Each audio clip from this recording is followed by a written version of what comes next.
was never really good playing role of the puppet. Too busy being me to be concerned with perception of the public. Everyone is buzzing, but everybody ain't thinking about a budget. I want ownership in something. Niggas get they... The music business, we don't have a rap song in the top 40 for the first time in 35 years. And that's because, in my opinion, every artist started chasing clout and virality rather than chasing hits. Hits are in the studio. Hits are with the hit makers. Clout and virality is just pulling your phone out, doing something goofy, hoping that it gets you viral and hot for a few minutes. But that's a few minutes. A hit lasts forever. Do you not understand that EPMD is still performing records from the 80s? Ice Cube is still performing records from the 80s and the 90s right now. Those wasn't clout moments. Those were hits. The reason why we don't have any good rap songs right now is because all the rappers are focusing on clout and money when they only should be focusing on hits and making the best records to reach the most amount of people. So we lost. This is why I've been screaming, bring gatekeepers back. These new check riders don't know the difference between right or wrong. They just signing anything and everything moving and saying, oh, he knows what he's doing. He's a hot kid.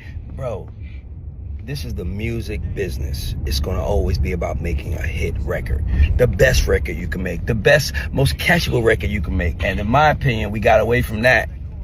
And now we don't have a record in the top anything. But y'all niggas is rich. Everybody rich. Yeah, let's see how long that lasts. Breaking news, Universal Music Group and record profits.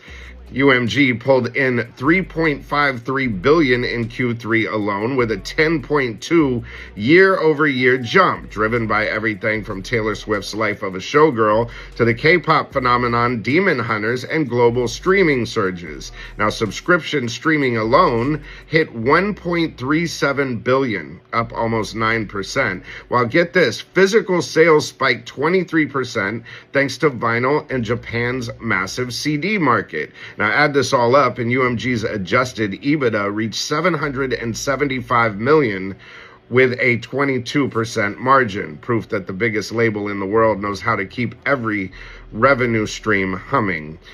Chairman Lucian Grain said the focus is on long-term value creation, crediting both artists, who you probably should pay more of, and tech partnerships, from AI licensing to streaming 2.0, for keeping momentum high. CFO Matt Ellis called it a double-digit growth across every segment, citing publishing up 13.6% and merch up 15.6% on touring strength, thanks to that beautiful 360 deal. The bottom line here is Wall Street eyes TikTok bans and AI lawsuits. Universal's already cashing in on both. Licensing innovation, not fighting it. With Swift, Sabrina Carpenter, and K-pop fueling profits, UMG just proved that the global fandom plus data plus tech equals the new major label formula.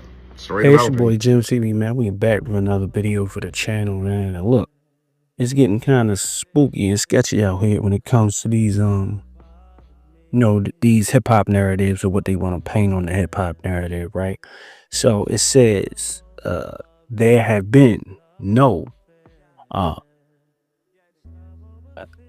rap songs or hip hop songs in the Hot 100 Top 40 for the first time since 1990. Now, the reason why I'm speaking on this topic, even though it's a little old, is because people are still reacting to it in the hip hop culture. So we having Ray Daniels speaking on it, and he's like, man, these artists out here, they focus on being viral, right? They're too focused on being viral and too focused on being IG famous, instead of going in that studio and banging out them hits, right? Same way with a content creator. If you're not on the current topic, if you're not every day posting something, whether it's a short, a reel, something, that you're out of place at a, you're not working on your craft. So again, he's responding. Alchemist is responding. Now the Alchemist has some things to say, and for me, with Alchemist, it's like hit legendary producer, so of course he's gonna chime in. So on Wednesday, Billboard reported that for the first time in hip hop since 1990 when Biz Markie dropped Just a Friend at number 41. There were no rap songs in the Billboard Hot 100's top 40 after Kendrick Lamar and SZA's smash hit Luther was deemed recurrent and removed due to recent changes in the way that they do the charting, right? Effectively ending a 35-year streak. Recurrent hip. I think this is all a play to downplay hip hop before this AI thing comes in, and they start doing. Now we've gotten reports that the three big companies publishing wise, ASCAP, BMI, and I think Song Trust, if I'm not mistaken, have put in parameters that, with the use of AI and things like that, that you need to register works that anything you try to register involving AI, you have to give credit to the artist. They have to be compensated in some way, shape, or form, payment, credit. Same way it works with a sample, which makes sense. Pay the people, pay the artists. You know what I'm saying? If you're going to steal or borrow from somebody, it's the same way. It's like, okay, you sample a record, but you make it your own, right? You do these things to it. Now with AI, they're essentially saying that, hey, this we going to do over here. We're going to take pieces from this artist, 30 artists, right? And put it in one bin and turn it into something else, right? But again, that's a computer taking everything that's human and organically made and can crank out music like 30, 40 songs a day. How can an actual human compete with that? Because it's going to take you some time, right? To come up with it, you got to go through things and go through life. And that's another thing. The human experience will be missing from that AI music. So I think this is a part of that. Like, it's a lot of shaky-ish going on in the music industry. But again, as record labels, I don't want to deal with this difficult artist. I don't want to deal with their demands. There's no upkeep to an AI artist. It's straight profit, especially if you have already made deals with streaming service and monopolize the game. So again, this news caused a stir on social media, and it inspired takes from like everywhere, all corners of the internet, all corners of the hip hop and producer legendary landscape, right? So again, no rap in the top 40 has nothing to do with the music being good or bad. He wrote without any further elaboration. Now, with him saying that, it don't.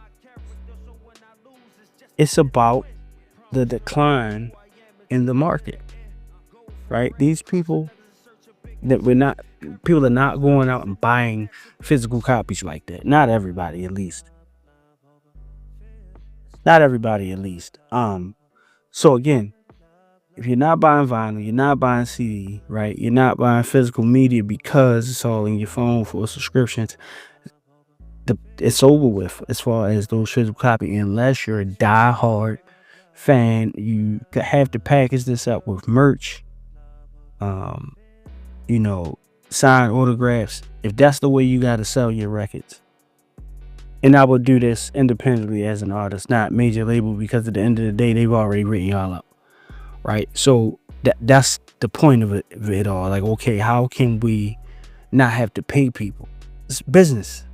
Art and business don't really mix necessarily if the artist is not a part of the business or getting a piece of the pot in the business. It's like everybody's capitalizing off of, the artists, the people who create, and if you're so busy creating, sometimes you don't have time to be a businessman or a businesswoman. That's just simple, right? Hey, I'm in the studio all day trying to crank out a hit. Like, if you sitting there and you're working on a project, right? Like, sometimes artists will create 100 songs for one project and only 15 of those songs will be used. That means you have leftover catalog. Well, nowadays, put them out as EPs, right? Push the music out, right? And that's the thing. Consistency is also key, right? So Other people taking notice, man. Like it's crazy to me, right? That this is not, but it's about the changing of the rules, right? Like they said, Kendrick and SZA, Luther record would have still been there if they had not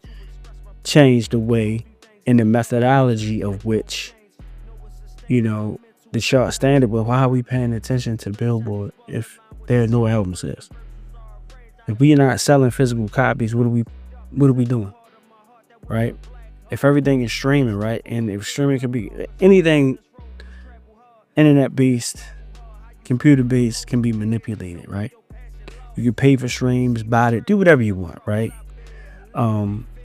Pay a bunch of people to keep listening to the same song. Like it's crazy.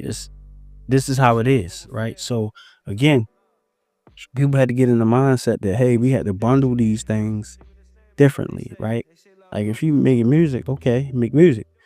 If you love making music, don't stop. Keep continuing to do it, but find other ways to monetize it, right? Same way with you got your own YouTube channel as an artist. Don't let the label own it, you own it, right? So you eat every piece. So once it gets monetized, you can monetize that. Your music will be monetized. You can double down and get it, get paid for it by streaming. Some streaming platforms. You could also get paid for it. Let's say you do a million views on YouTube. That's still streams. That's still it being played on YouTube, right? That's 1 million times somebody's viewed it, but it's also ad revenue. That's a part of that, right? It's just a simple breakdown of how this goes, right? And the song Hot is Hot, right? If you on a podcast, you want to get merch, Hey, that shirt's dope. That hoodie's dope. Marketing strategy, right? Then you have platforms where you can pay. You can, like, okay, boom. I got this regular album on streaming services. I got